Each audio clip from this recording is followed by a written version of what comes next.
Clover 1972 here. Of course, you know me as Brian. So as the title says, recommendations to the Barnes & Noble 50% off Criterion sale. I was going to do it just 10 recommendations, because I thought of 5 recommendations for the sale, but then I realized, because they make such good choices, and they make such good additions of basically a lot of the films that they include in their catalog, the 10 would be better. But I don't think I think I included a little above 10. I still could include more, but I think I finally settled on everything. And then I had to modify things a little bit more, because they don't just sell single movies during the sale. They sell box sets. So, like, if you like a particular filmmaker, I'm going to show you a few of these box sets.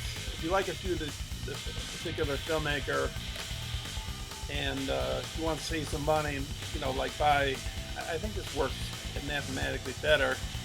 If you want to own more of their movies and pay less, you might want to buy a box set. So I'm going to start with the box sets, and then I'm going to go on over to the single movies. So start off with probably the most mammoth, most expensive. Well, it's one of the most expensive Criterions, even on sale. And I got it a few years ago, and it's Ingmar Bergman Cinema. See, as you can tell, it's gigantic. It's got Bergman on the back there, and it's got, if I can get this out of here, it's got this book that's in the Virgin Spring there, and there's Bergman when he's younger, and very voluminous book. I haven't looked at this box set yet, but I have seen a lot of these movies, a fair amount of them, so I know they're very good movies. My favorite Bergman is The Shane, but there's a lot of other good ones, you know, like this one, The Seventh Seal, Persona, Cries and Whispers, Wild Strawberries, Scenes from a Marriage. Yeah, so there's a lot of good ones. There are a few missing, a few Bergman movies. These are just the movies and the disc there, but there are a few Bergman movies missing from this box set. I don't know if it's a rights thing or something. The Face to Face is not in here. I had to get that by itself, and it's not on Criterion. So maybe it's a rights issue. I don't know, but in any way, it's just not included. And the next one I'm going to show you, it's also missing a few films by that filmmaker. But this particular Ingmar Bergman Cinema box set, generally speaking, it has basically almost all of his movies. I think it's maybe he has 3 or 4 that are not included in here. Next up, we have this Essential Fellini box set. This is missing a few Fellini movies. It's missing City of Women, The Clowns, Ginger and Fred. I think Fellini's last movie. I don't know the exact title of it, but something in the moon or something with Roberto Benigni. So it's missing. Oh, Casanova. Casanova's on Kino. That was with Donald Sutherland. I guess he's Casanova. But yeah, so it doesn't feature all Fellini's movies. So I'll show you the inside of this. So this is you got some good movies in here. You got La Dolce Vita, my personal favorite of Fellini's, one of my favorites of all time. 8½, a close second. We have what's the other one? La Strada, great movie too. Julia Messina was in a lot of his movies. That's his wife right there. That's his wife right there. There she is, right there. That's his wife. And this is like Fellini's muse. Like, or his muse? No, that's not his muse. His alter ego or person. Marcello Mastroianni, the guy who plays, the guy who's like representative of sort of a Fellini in a way. You know how directors have an actor that sort of represents who they are, that kind of a thing. And then Anita Ekberg right here. And you got Anthony Quinn right here from La Strada. So, and you get the movies here, like La Dolce Vita, 8.5. I think these are, oh no, these are chronological, I think. I don't know, I think the Bergman set is not chronological by year. I think this one, though, is.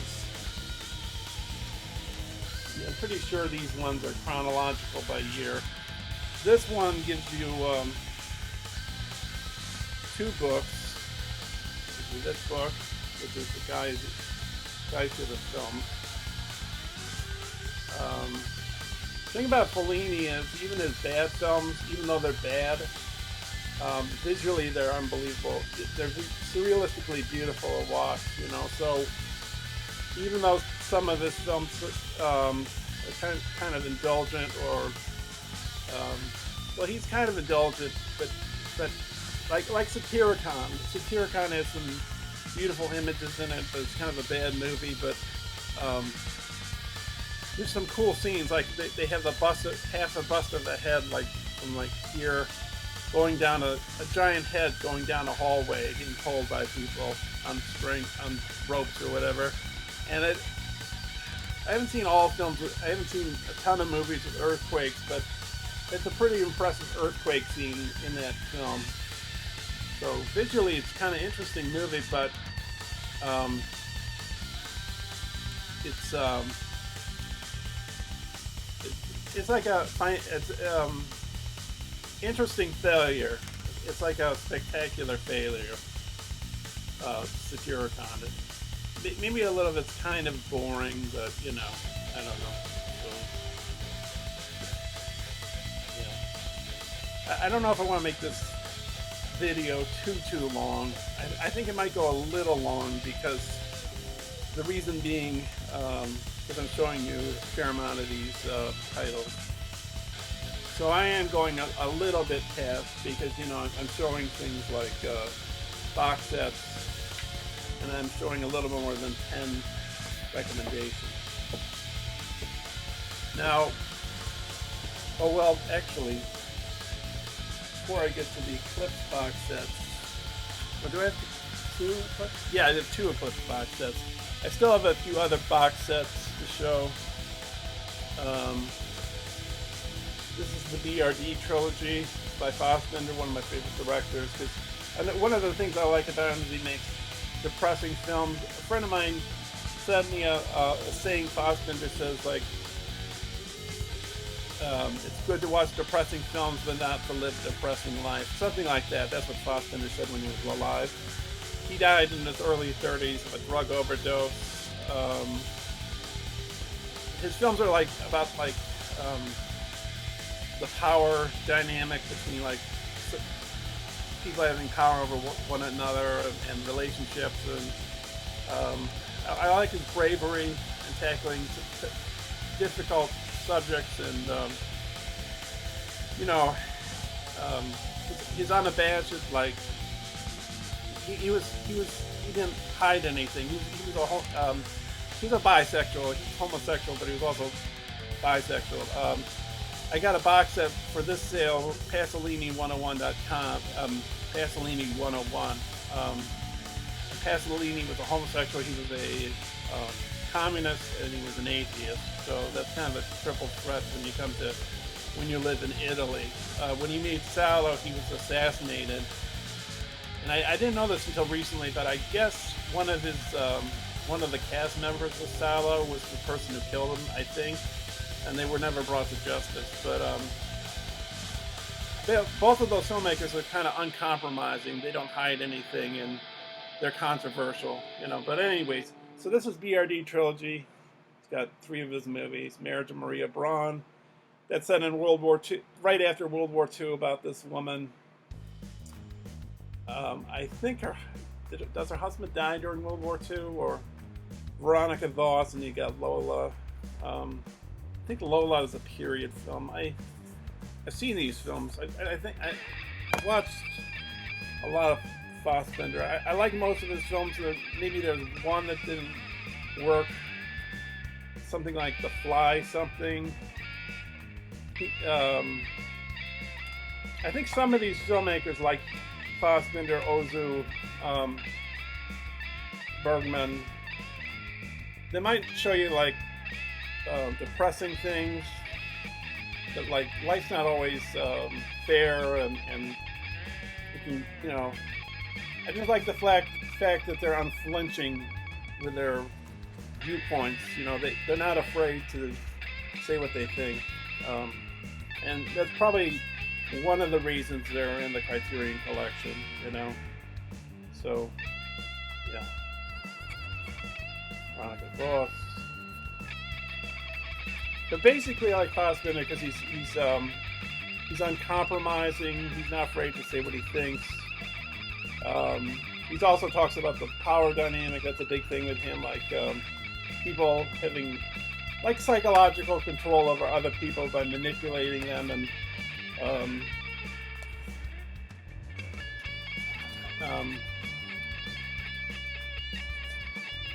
like he wants people to face who they are and not like try and deny who they are, if that makes any sense. You know, whatever that happens to be. Before I get to the Eclipse box sets, let me see. Is there? Oh, I do have a few other box sets. Yeah, for the Eclipse ones. Okay, so here's another box set. This is from an Iranian director named Abbas Kiarostami. He's made some other films besides these that are good, but this is the Coker trilogy. It's set in the same area of Iran. Get the book. Where's the Friend's House, and Life Goes On, and Through the Olive Trees. So it's set in a particular area of Iran. First involves a boy growing up,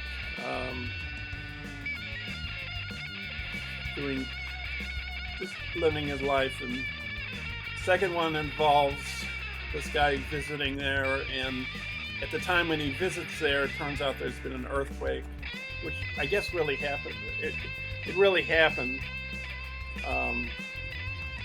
That earthquake in Iran, and at the time when that one came out, they had just finished fighting a war with Iraq. Let me see. Let me show you these. So here's the first one. Life Goes On. Wait. Where's the Friend's House, rather? There's the Friend's House.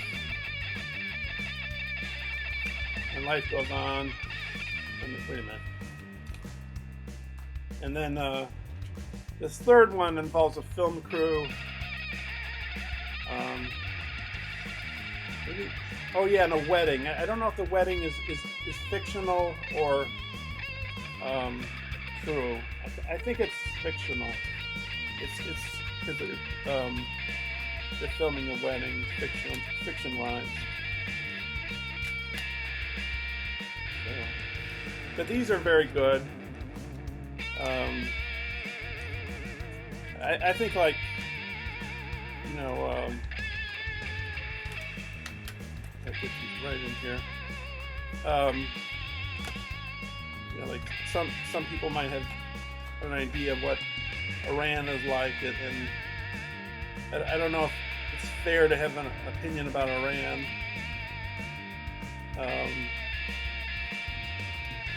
You know, this hatred of Iranian people because of their government. You know, because the Iranian people are just like American people, or just like Russian people, just like Ukrainian people.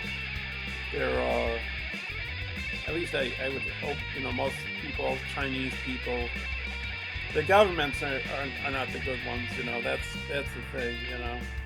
The people are not like that. Most cases. Okay.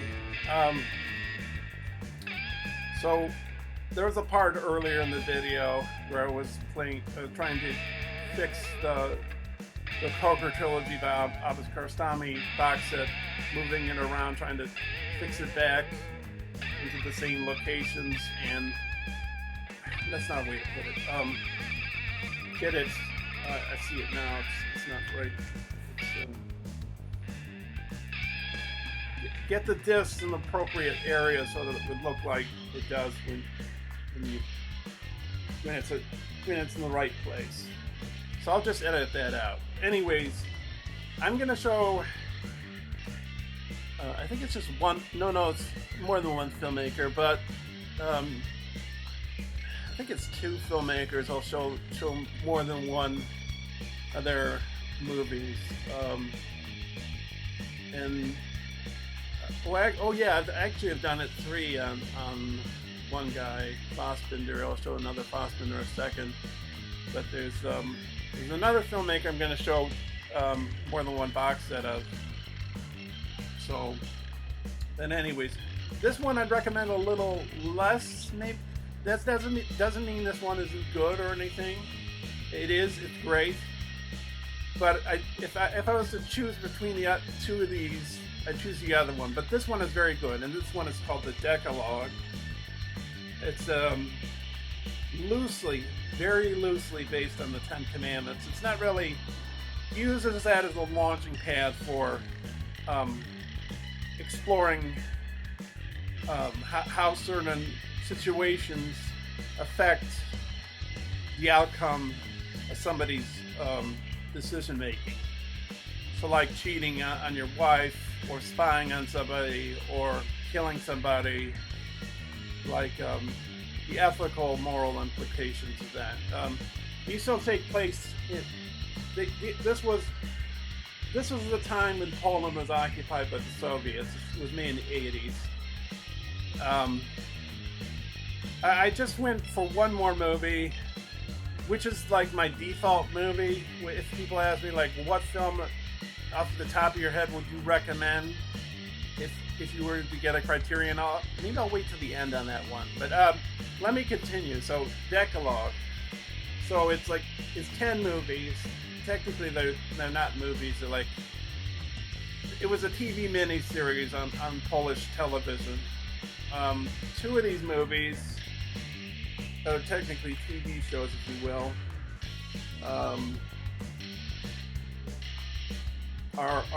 Were made into feature lengths. One is a short film about killing, another one is a short film about love. I'm not going to get into all the mumbo jumbo of all the stuff that comes with it. I'm just going to recommend. I'm just going to say this is a good title, and there's good features that comes with these movies. So I could have said, there's good stuff that comes with the Poker Trilogy, the BRD Trilogy, but then this video will go on way too long. So yeah, this is a very good thing. Annette Insdorf does some good analysis of Kieslowski's work. But yeah, this one I'd recommend, but I'd recommend this one even more because it has one of my favorite films of all time on here. Not that the other two aren't good, but I love the second one a lot. And this is the Colors Trilogy by Krzysztof Kieslowski again. Now this was made after the Soviet Union fell, the Iron Curtain, was over with. This was made, I think, all through the early 90s. Kieslowski died in, I want to say 95 or so, somewhere in the mid-90s. He was a chain smoker, so he got lung cancer, and that's what killed him. White is my favorite of the three here. It starts with blue, then it goes to white, then it goes to red. Blue has Juliette Binoche. Blue is a very good movie. Blue involves a woman who loses her husband and daughter in a car accident, and how she deals with it. White, my favorite of the three, and one of my favorites of all time, The main character is a Polish person, and he co-owns a hairdressing shop with this beautiful French woman, played by Delpy. What's her name? Delpy. She was in the Before trilogy. Julie Delpy? I think it's Julie Delpy. And she's kind of what do you call that? Strategizing, Machiavellian, or just she's taking advantage of him. She divorces him at the start of the film when he's in France. He has no place to live, and he meets this other Polish guy in the Paris subway, and so he has nothing to his name. So the other Polish guy, he helps him out, and he flies back to Poland. But because he doesn't have any money or anything, what he does is he smuggles himself through a suitcase.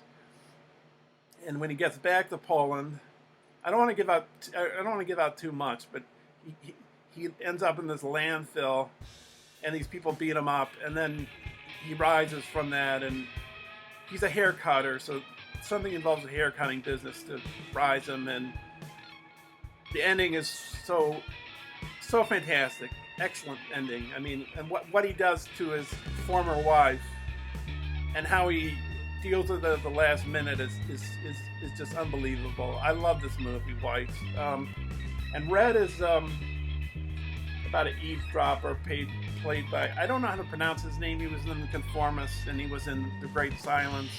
He's a French actor, Jean-Louis. I'm going to butcher his name. I know it. Jean-Louis Trignant or something. And in Red, he's retired. He's a retired judge, and he eavesdrops on people through equipment.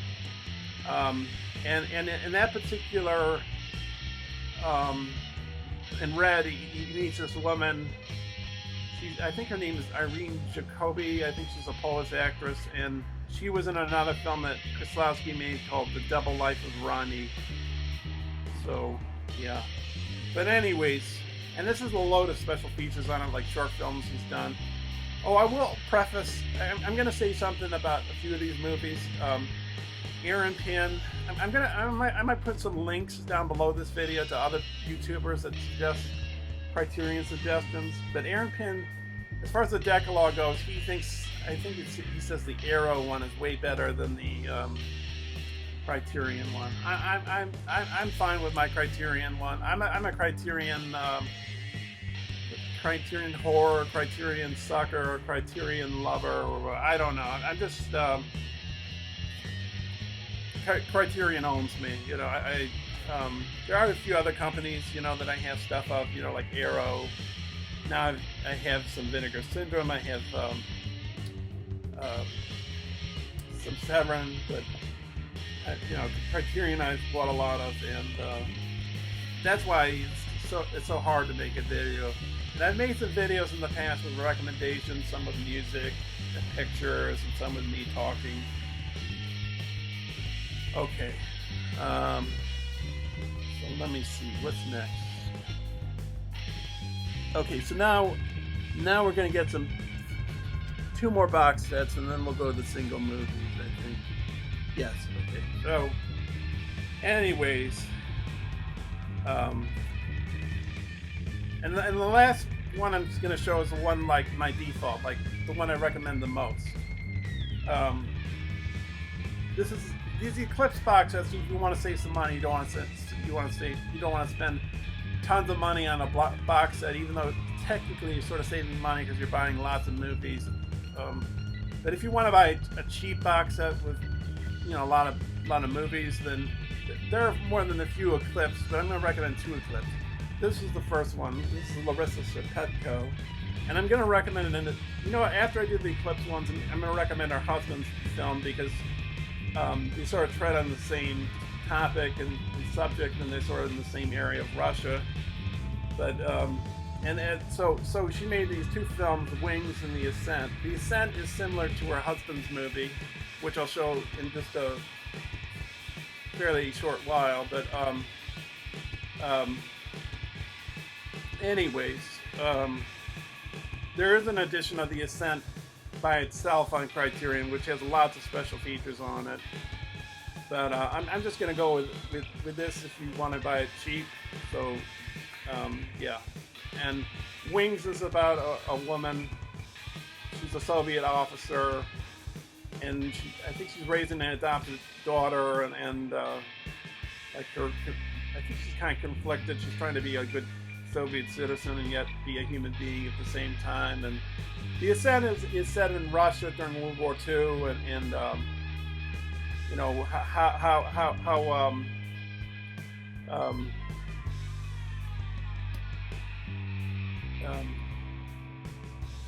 these Russians are treated by the Nazis, and the ending is very transcendent and yet very tragic at the same time, and it reflects her husband's sort of same kind of area of Russia.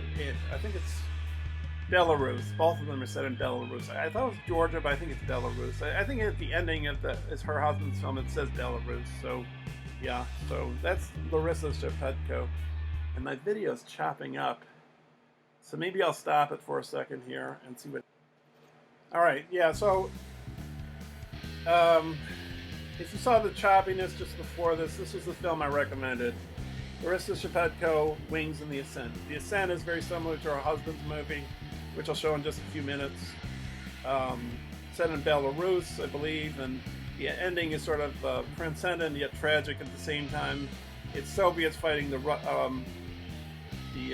Belarusians, to be more exact, fighting the Nazis, and not a very happy movie. But and Wings is about a Soviet woman raising an adopted daughter, and then like trying to be a good citizen, and yet at the same time trying to be a human being, you know. So she's a very good director, Larissa Shepetko.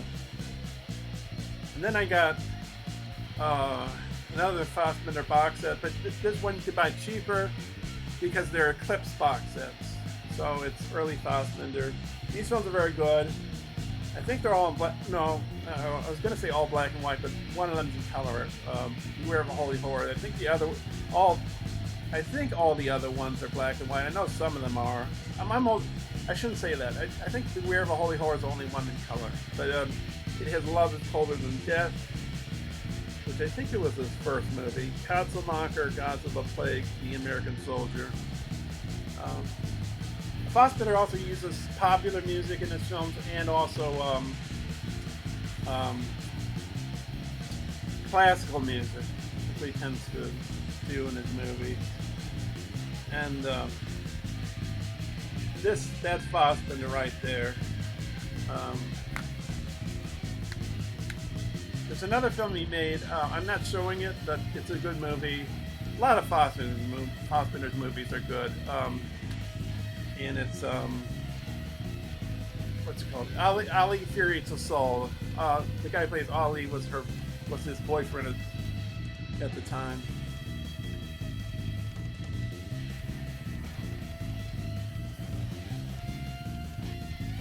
Beware of a Holy Horror is really good. It's like about boredom. It's about a film crew waiting to shoot a film, and they're waiting for, I think, the director and the producer to show up.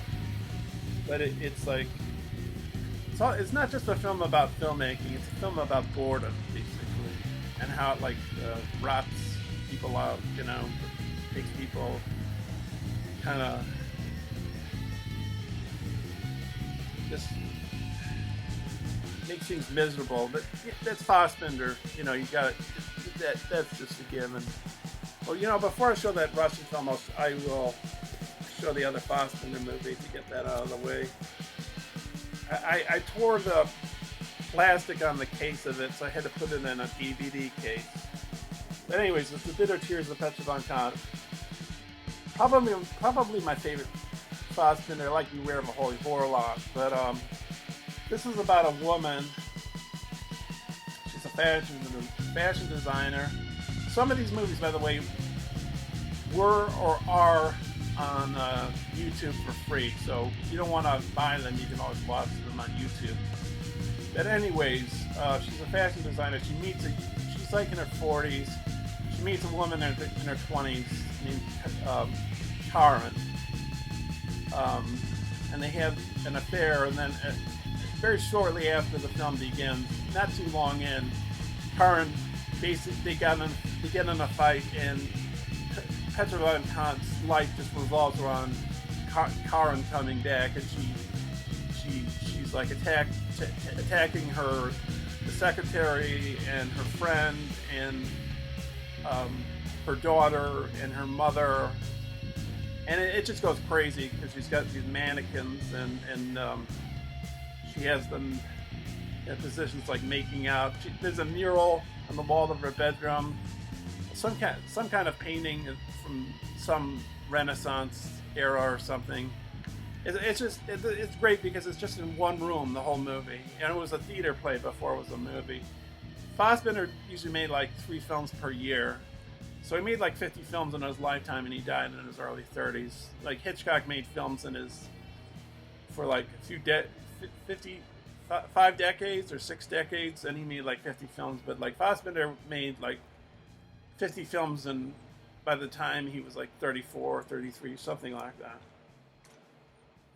Okay, so as I said, Larissa Shepetko made that film, The Ascent, about how the Nazis treated the Belarusians, and her husband, and that film came out in '77, I believe. She died in a car crash in 1980, and her husband finished a film of hers. It wasn't the film I'm going to show, I don't think. I don't know. But this is sort of treads on the same ground. It's free on YouTube, I believe. You can watch it streaming. It's Come and See. It's about a boy. He gets drafted into the Russian army to fight the Nazis, and very depressing movie. Very good. Probably not an easy watch for most people. It's just very depressing. So, but very good.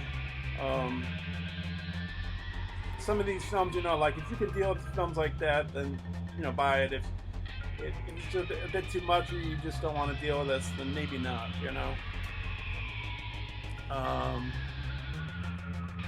Okay, I'm gonna recommend some Asian movies now. Okay, I don't know if it's because of the fact that this Mac is a little older, it's causing that choppiness that you're seeing. Anyways, so I said here's some Asian movies. So here's one of the essential criterions.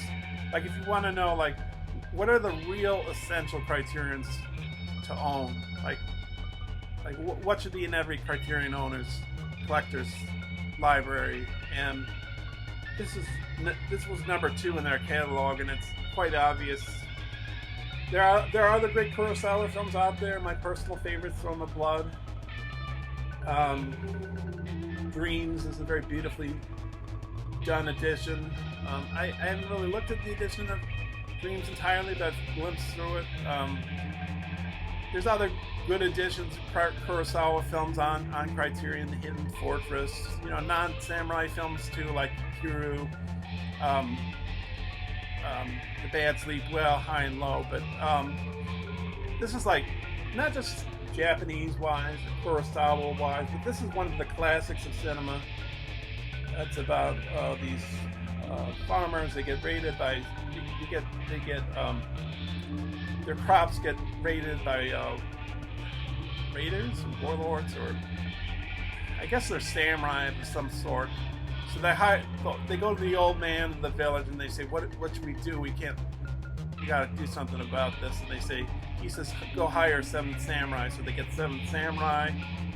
And the plot is the 7 samurai try to show them how to defend their village.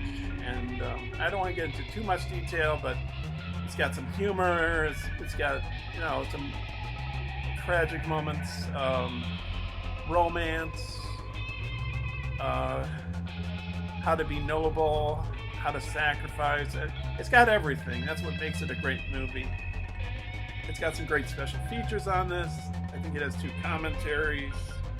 It's got an interview with another great Japanese director, Nagisa Oshima, who made a fair amount of erotic movies, like In the Realm of the Senses, which was the Palme d'Or winner at Cannes, and I think it's banned in Japan, or partially banned, or I don't know the case right now, but anyways, yeah, this is like one of the greatest Japanese films of all time. It was like, I thought it was the highest grossing film in Japan at the time it came out, but I think I heard somewhere on the internet it was the second highest grossing, and it was the most expensive Japanese film ever made at the time. The profits of this film were eclipsed by Princess Mononoke, and I think they came out in '95. It's anime. I think Princess Mononoke's been eclipsed as well, but Seven Samurai, yeah. And it stars, among other people, well, I can only really think of 2 Japanese actors that I'm aware of, that I know, and that's Toshiro Mifune and Takashi Shimura, and their performances are fantastic. I think that's Toshiro Mifune right there. And these scenes are great in the rain. That's Takashi Shimura right there with the bow and arrow. This is the one I'd recommend. This is like, I do, the one at the end is like the default one. Like, if I had to recommend just one, but Seven Samurai is one of those I would put in that kind of a category. Here's another Asian one. This is not a period film. This is not a samurai film. This is modern day, or modern day at the time it came out in the 1950s. And I was, I sort of cheated because I was going to just do one direct. If I chose one director, it's just going to choose one film of that director. So like with this director, I wanted to recommend another one too, but I thought it's just too much. I already have a lot to recommend, but I chose this a little bit over the other one, and it's classic. It's Tokyo Story. It's about an elderly couple who go to visit their adult children, and their adult children basically want nothing to do with them. They have their own lives, and something happens, and it's sad. It's sad, yet that happens in real life. With what happens in the film. If you like slice of life films, if you like movies, it's better than a soap opera. I know some people like soap operas, but it's Ozu, when he made movies that were set in the modern day, and the slices of life, family life, and how people deal with each other and how people deal with things. So, very good movie. This is one of those films that's been like the Sight and Sound, which is a British film magazine. They do a poll every 10 years of the greatest films ever made, and this one is in a lot of the polls with top 10. This film I love. This is one of the newer films that have come out in the recent years. I've watched this like 5 times or something. I love this movie. I want to watch it again. Parasite by Bong Joon-ho. I've met Bong Joon-ho at the Jacob Burns Film Center. He signed my Host DVD. He was showing Mother that night, I believe, and then I saw Snowpiercer again at the Burns another night. He was there in attendance. I guess they have a filmmaker in residence thing there, where they have filmmakers stay on the premises. This is a beautiful movie. The architecture, the way they did the special effects. The special effects are invisible because it's not like aliens or spaceships. It's got a comedy to it that, and then because it's about these really poor family, and they're eking by, and they take advantage of this rich family, and this rich family is just like, I guess they take their life for granted, basically. But anyways, the poor family is taking advantage of the rich family, and the rich family leaves at a certain point on a vacation, and the poor family sort of takes advantage of that fact.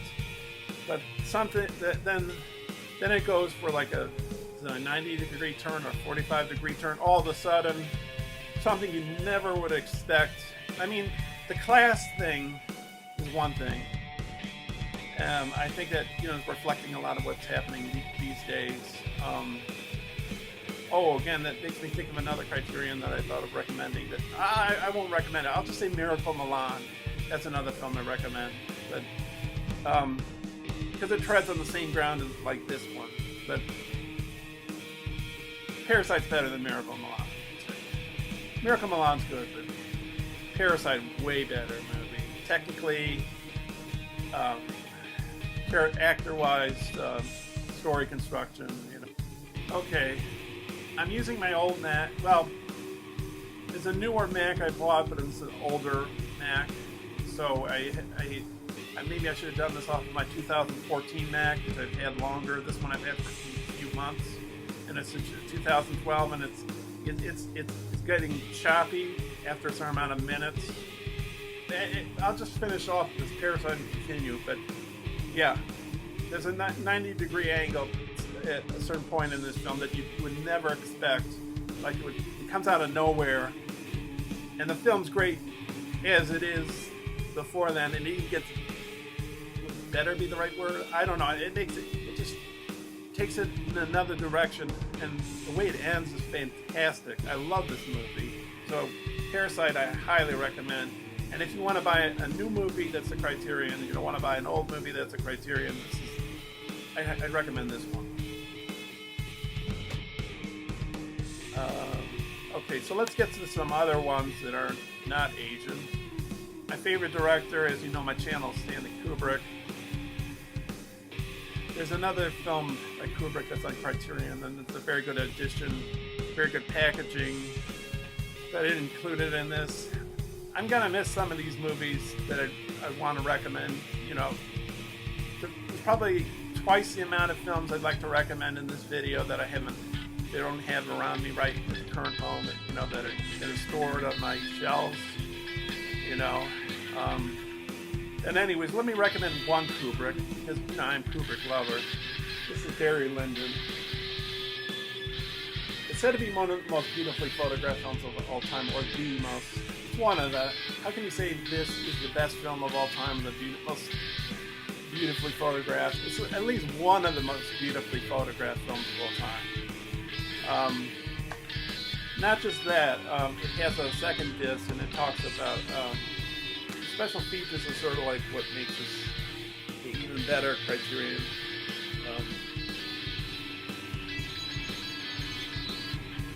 They're talking about the cinematography, and they're talking about the history and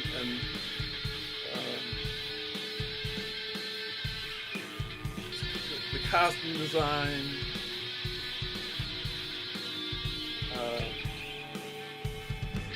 Some analysis of the film.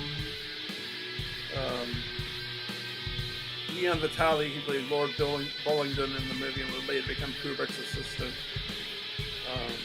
Who died fairly recently in the 70s. I think it shows the Kubrick art exhibit, where they showed props and costumes and like lenses that Kubrick used when he was alive. They had it touring at different art museums. So it had like 2001 Space Odyssey suits and the lenses he used in different movies and props from different films, So I don't want it. I know this video is going to be long, but let me just hustle a little bit.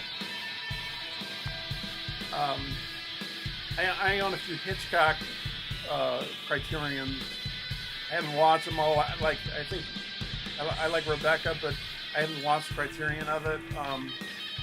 So that might be a fantastic Criterion, but I don't want to say that until I actually look at it. I did watch Notorious, but I just wanted to narrow it down to one, so I chose this one, which is Foreign Correspondent. This is a great scene where a Nazi, is it a submarine? I think it's a submarine, shoots down a British plane headed back towards America. The shots of the plane headed into the Atlantic Ocean are fantastic. They're state of the art for this time. In the special features, you'll see that there's a flaw in that series of shots where you see like part of the stage or something, but it's only like in a split second. You'd have to pause your player to see it, but they point it out in the special features. And it's got a cool scene with part of it's set in Holland, and there's these windmills, and they made like a forced perspective set. The windmills in the back, I think, are small windmills. You think they're just as big as the ones in the front. They did that in Casablanca. On the runway at the end of the movie, you know, the plane. In the back, they have people at the airport. Those are small people in the background. So you never know, you know. And there's a scene where just before the windmills, there's a scene with as you can see it on the front here, with umbrellas, which is really cool. But you know, it's Hitchcock, so what do you know you're going to get great visual shots, you know. My favorite Hitchcock is Vertigo. My second favorite is Psycho. Vertigo is his most expensive film and his least profitable, and Psycho was the cheapest film he ever made and his most profitable. But yeah, those are yet to see the light of day on Criterion.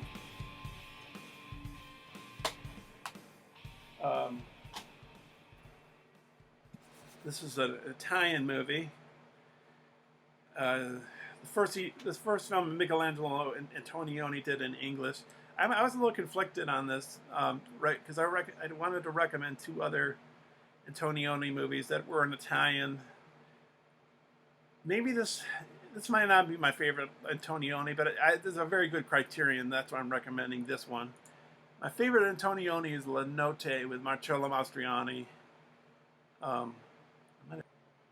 As I was saying, my favorite Antonioni film is La Notte, The Night, in Italian. L'Avventura, which came right before that, The Adventure, The Journey, or however it sort of translates in English. That's a really good one too. But La Notte is like a married couple who can't get along anymore, that their love is basically abated. Is that the right word? It's just gone nowhere. L'Avventura is like one of the most innovative films. I mean, it won a special award at Cannes for like its grammar. You know, it's like it shots of L'Avventura. The scene will start and nobody will be in the shot. It'll be just like a building, and then a minute later the camera pans and you see actual people. You know, or they show the backs of people, not the fronts of their face, but the back. You know. And Antonioni's films are dealing like with alienation or miscommunication. After he made La Notte, he made a film called La Eclipse, The Eclipse, which is pretty interesting, and it gets pretty artsy, really abstract at the end. Like there's a scene where there are actors that look similar to Monica Vitti and Alain Delon, but they're not. And then he made his first color film, which was Red Desert, El Deserto Rosso, I think is an Italian title.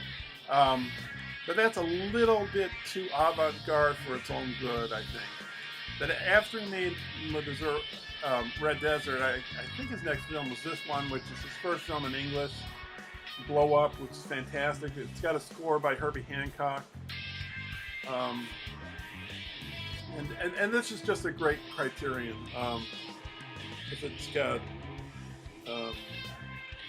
stuff about photography and the making of the movie, and interviews with David Hemmings and Vanessa Redgrave, and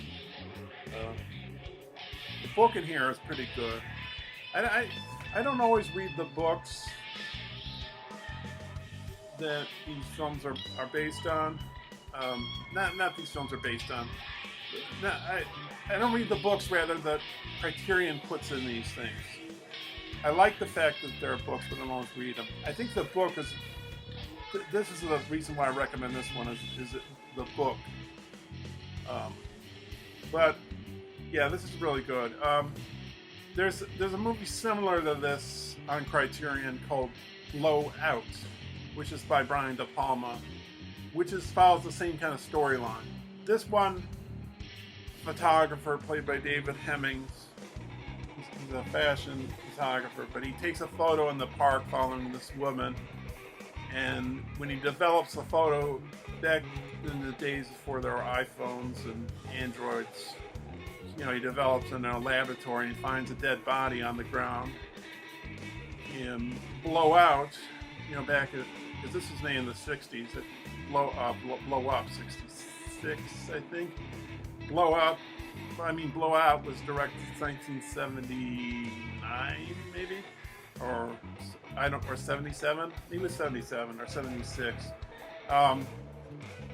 That involves the murder too, but it's heard on audio because Travolta's got audio equipment. And then in another 70s movie called The Conversation, which is like well, I guess it's got praise now, but at the time, like Barry Lyndon at the time, it didn't get its like acclaim, or maybe box office acclaim. I don't know. But Coppola made a film called The Conversation, same year as Godfather 2, which is really good. And that's an eavesdropping film too, using audio equipment, and it stars what's his name, Gene Hackman. And at the end of the movie of The Conversation, that's fantastic too. I recommend that. But okay, so next up, before I go to American filmmakers, let me stick with European ones. Belle de Jour. This is a little difficult to choose a Buñuel movie because I wanted to recommend another one. I'll say its name anyways. Viridiana, which is a Spanish movie. I think they're sort of on the same tier as this. They're basically the same bar as Belle de Jour.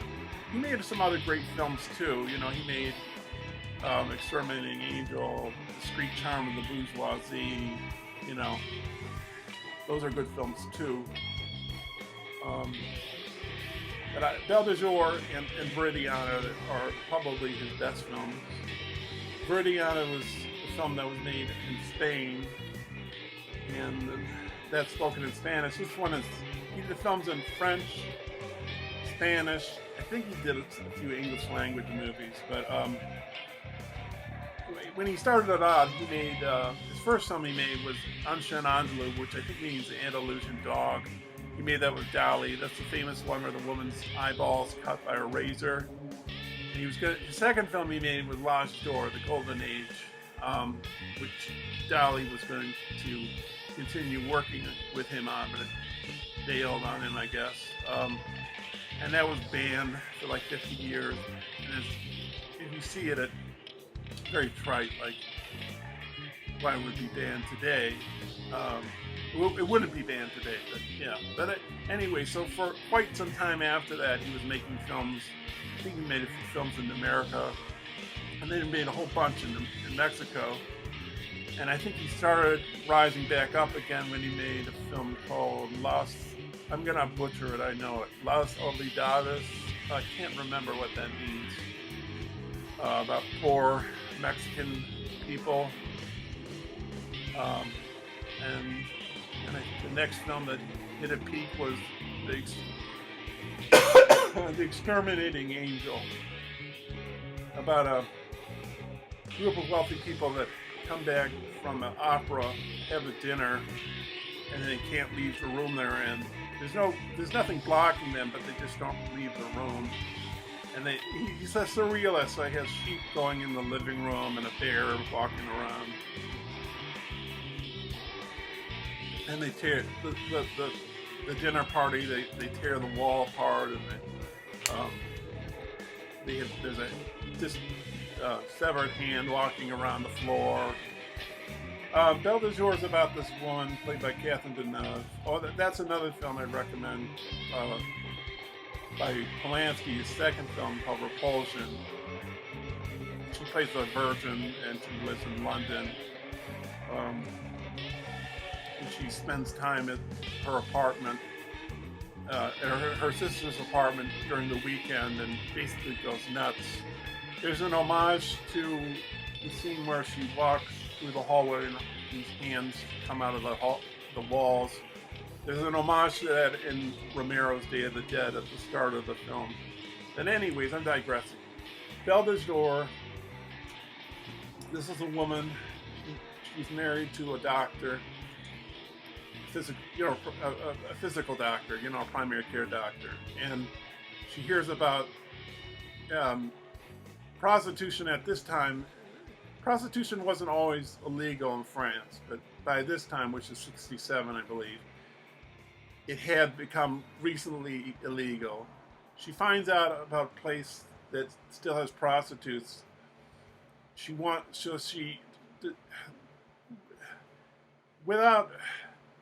With some effort, she manages to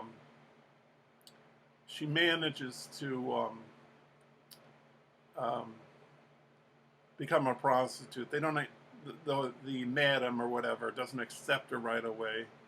But on the condition she only comes during the day. That's why she's called Beauty of the Day, Belle de Jour. But some complications arise with one of her clients. Really good movie, and there's some good dream sequences, so I highly recommend that. Okay, we're getting close to the end now. So here's an American film, but it's a British director, an actor. Okay, so this is Charlie Chaplin. He was born in England, but he made his career in the U.S. And this is like one of his most fruitful times in his career. This was on the edge of the point where he was going from silent to sound. Technically, this is his last silent film. There's some sound in it, or some of the characters speak. He only sings in this film and dances at the end of the movie. I wanted to include a few other Chaplins. There's a sound film he made after this called The Great Dictator. It's got a great speech at the end, very emotionally stirring. If you go on YouTube and put in Great Dictator speech and you use the music from Christopher Nolan's Inception, the music by Hans Zimmer, who was a composer of Inception, is really stirring, emotionally stirring, and beautiful speech. But this one is, so that's a good movie. Gold Rush is another good Criterion about Chaplin and him trying to make. I think a lot of his films were about like wealth and poverty and justice, and I mean that's why it's partially the reason why he's regarded still to this day a great filmmaker. And his visual sense is beautiful. And he composed the music for his films. He didn't know how to read or write music, so he would just do it on his violin and tell the orchestra to play this like this. And he was also a very demanding film director. Like on City Lights, like he filmed it for like a whole year, and then like he didn't like one of the sets, so he had it taken down and rebuilt, and he had to shoot all those scenes over again. say he was a perfectionist. So modern times, well, it's a tramp, you know, like his usual character, and you know, he's trying to get work, and he's. I mean, it sort of treads on the depression, you know, because he's involved in a strike, and he works at a peacemaking place, assembling some kind of machinery, and there's a scene where he's actually in the machinery, going through the cogs and wheels, you know, of the machinery. So, yeah, and this has got some great stuff too, like about the special effects, like matte paintings and stuff, and Craig Barron, who I don't know if he works for ILM, George Lucas's special effects company, but he did, and Ben Burtt, who did the sound design for Star Wars. They talk about it. There's historians on here.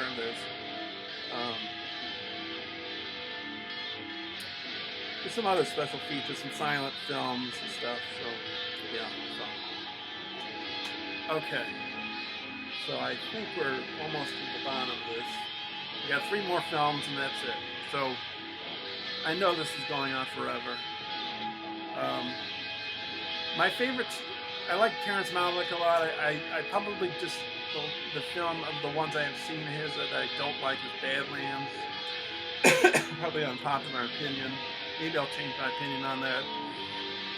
I would say probably my favorite Terrence Malick is The New World. I have a Criterion. I would recommend it, but I haven't watched it, so I want to be fair, so I'm not going to recommend that one. But I do love it. I like Night of the Cups, but that's not a Criterion. But there's another one he did that's very, very good, and it's The Tree of Life. Got very good special features on here about the special effects, how they made it. Interviews with Jessica Chastain, and about the cinematography. Very well, very excellent movie. It's got 2 different cuts of the movie. I think generally speaking, I like a film with longer, even if it's longer. Sometimes even if it drags, I like it longer because I just like to watch a long movie. But maybe I like the theatrical edition of this more than the longer edition that's on here. So the longer edition might drag a little, the Sean Penn parts, you know, with him as a kid and him as a grown up. But I don't know, it's good. When I mean the extended edition, excellent movie.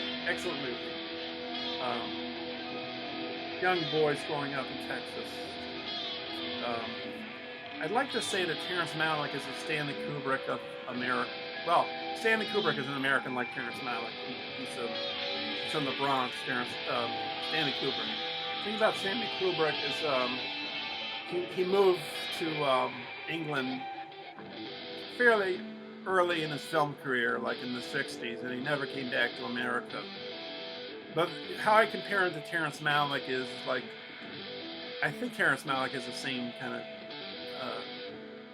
freedom like Kubrick did, which is like Final Cut, all the money he wanted, all the time he wanted.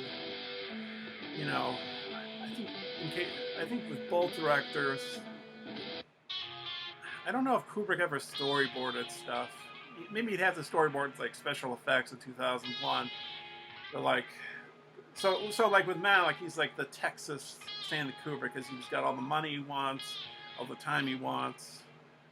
So like he would shoot, Malick would shoot like tons and tons of film, and like lots of it would be on the cutting room floor. Like The New World, for example, he shot lots of footage with Christopher Plummer, and most of it is on the cutting room floor. There might be more the Christopher Plummer footage on the. There's 3 different cuts on the New World Criterion, so it might be there. But Christopher Plummer was not pleased when it was shown theatrically. Yeah, so that's Tree of Life. And 2 more to go. So neorealism, Italian neorealism, there was other French movements I was thinking of, including, like the French New Wave. And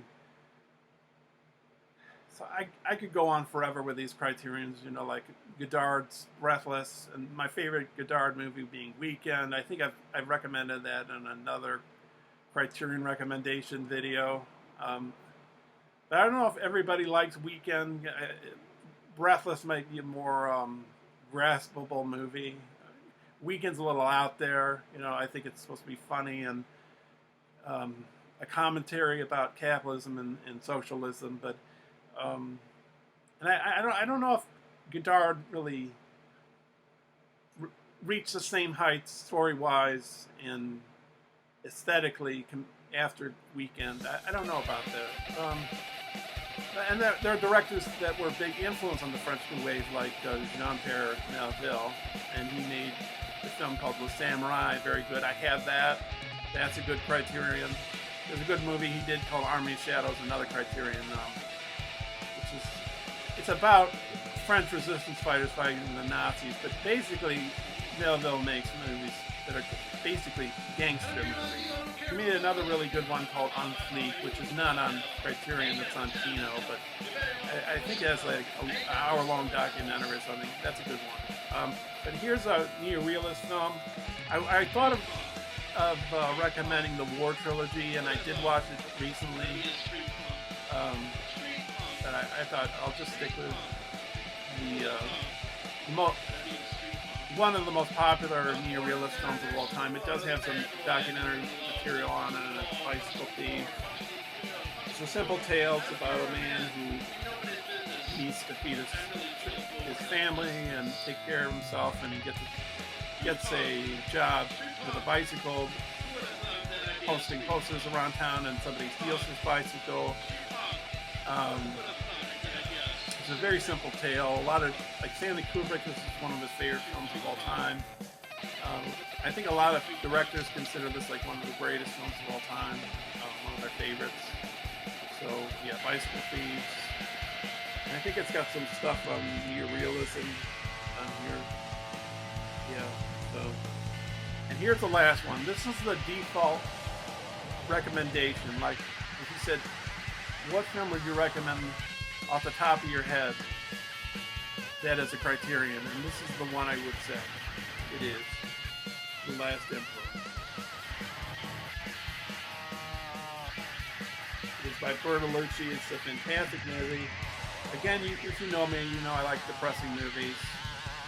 I don't know if the ending of this movie is totally depressing, and I don't know if I would just square it down to that, because he sort of finds liberation at the end of the movie compared to where he is at the start. It's based on a true story. It's based on the Emperor of China, Aisinburo Puyi. Basically, he's a puppet emperor. And when he's born, he's made the Emperor of China by, what's her name? I can't remember the empress's name. I think she's the empress for only a short amount of time. She dies very quickly after the emperor before her dies. I can't remember her name. But anyways, so he becomes the emperor when he's a toddler, like when he's 3 years old. But he's not really the ruler of China. The ruler of China is a nationalist emperor. Not emperor, leader. I don't think it's, is it Yatsen, or I don't think it's Chiang Kai-shek. I think then it's Chiang Kai-shek, and then the Japanese, a little before America joins the Pacific Theater of World War II. Before that, like Japan has been occupying a lot of Asia. One of the areas they're occupying is China,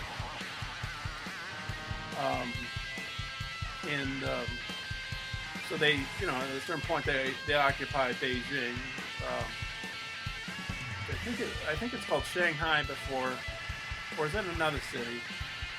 I don't know. But anyways, they make him the emperor of, they call it Manchu Kuo, which is sort of a bastardization, I think, of Manchuria. I don't think it's supposed to be called Manchu Kuo. I think it's supposed to be called Manchuria. So he's a puppet emperor even then. and then he tries to flee China when the war's over. But the Russians take him, and at the start of the movie, it's sort of a flashback back and forward movie to where he is currently in life and his past. He's taken back to China by the communists and put in a labor camp to like retrain him, like fix him, And I don't think I'm ruining the film if I say what happens at the end. He becomes a gardener. So he sort of becomes liberated. So it's a really good movie. It also has a television cut on here. Okay, so a lot of behind the scenes stuff. The reason why this is going back and forth, all this video, I'm getting choppy on this. I don't know if it's the age of this computer or the heat outside or what. Because I don't think this has happened on my other computer. But I'm just sticking with this one. I'm almost done anyway. This is the last one I'm recommending. It's got behind the scenes stuff. It's got some history of China. It's got a nice book. Really nice, well, you got the emperor there.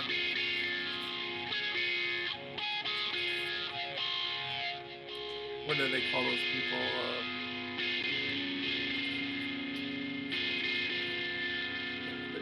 His branch of China. Well, it's Manchurian China. I'm thinking maybe of the ponytail thing that he has on his hair, because he's all bald, but that Chinese culture at the time, they're bald, but they have a strand of like a ponytail in the back of their heads.